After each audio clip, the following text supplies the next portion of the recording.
April 24th, 2022, just after 8 in the morning, I'm on the giant stride getting ready for my first dive ever on the rigs. The sun is out, water looks calm, everyone is focused, getting ready for the dive. I remember smiling, thinking, this is just a cool day to dive. As I made my way up through the structure, that's when it hit me. The size of it, how exposed I felt, and how amazing it was to be there. I came out of that dive buzzing, not scared, just aware that I wanted to be there longer. That day something shifted in my head, even if I could not name it yet.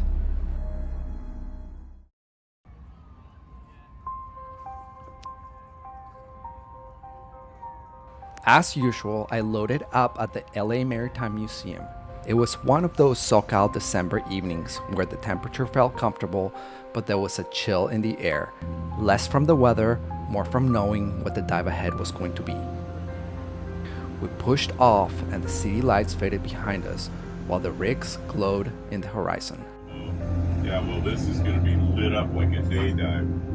You see all the lights, man. It's like Christmas when you pull the dip. It's right.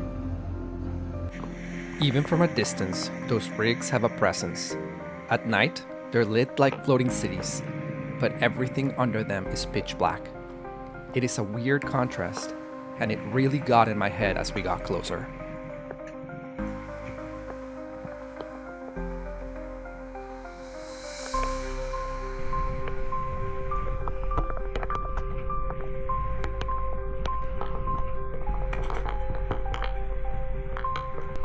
As I suited up, I could feel a bit of a shake in my hands.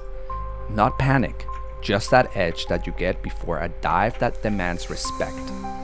The plan was to drop to 185 feet, 56 meters.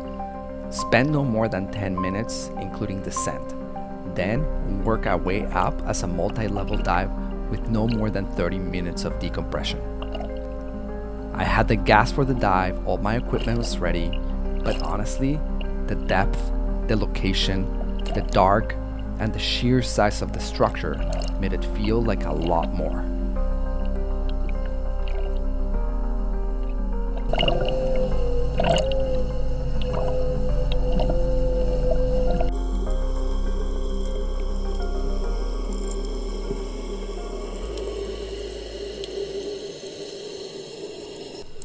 Nick was my dive buddy on this one. He's the owner and instructor at In2Deep Diving in Santa Monica, California, and this trip was actually his birthday dive trip. Part of the plan was for him to scallop while I documented the dive.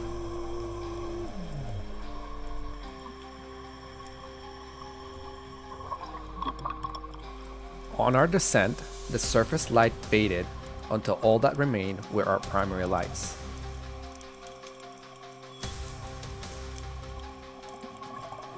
As we headed down, the massive pillars slid past us, and the crossbeams flashed by, each one covered in life.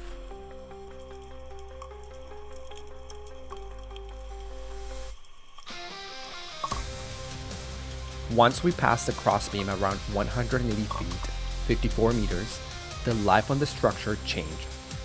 For a long time, I didn't think I had any interest in doing deep technical dives at the rigs. I used to think, what's the point? Whatever's at 200 feet is probably the same thing I can see at 100.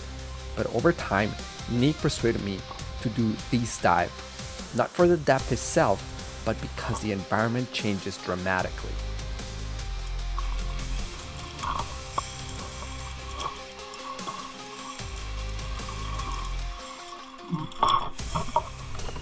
And here I was, almost 4 years later, after that first dive at the rigs, doing my deepest dive yet, at night, under the rigs, in the middle of the channel.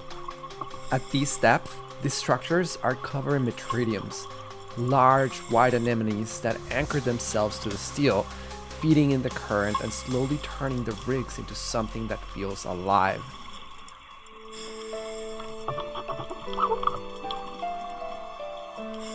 Seeing these plumose anemones clustered along the beams, especially this deep, made it clear why I did this dive. This is what you come down here to see on deeper technical dives, and it was worth it.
Right on time, 10 minutes into our dive, and we start our slow ascent.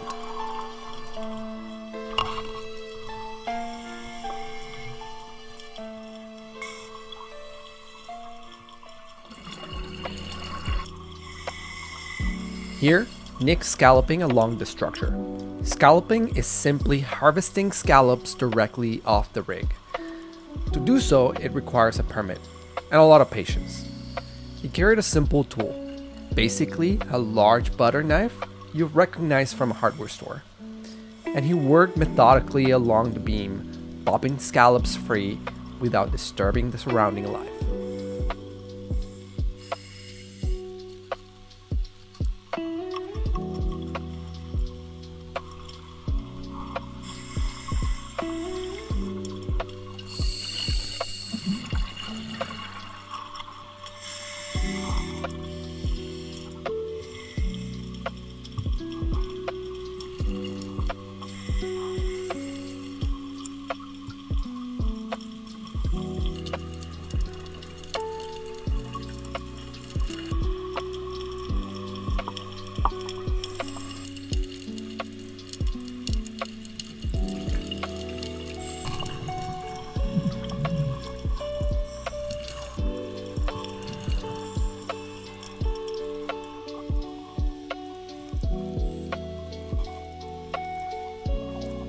At 60 feet, we switch our gas and officially start our decompression time.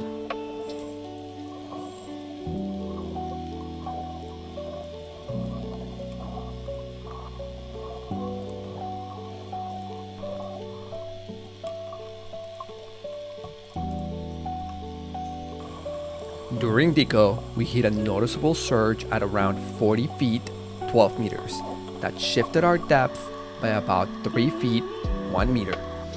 It wasn't severe, but with a deco ceiling, the last thing you want is to get pushed up into an uncontrolled ascent. So we held the stop at around 25 feet, where we could safely oscillate between about 23 and 27 feet.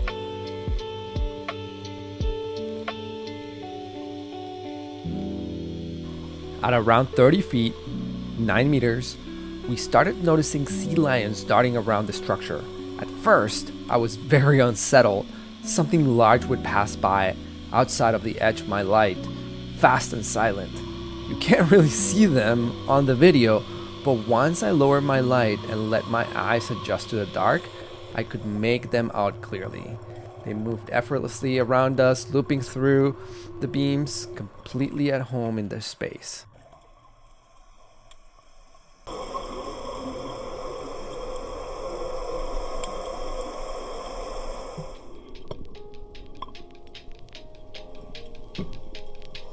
Back on the boat, I felt calm and reflective. I kept thinking about the dive and how far I've come since that first oil rigs dive that shifted something in my head.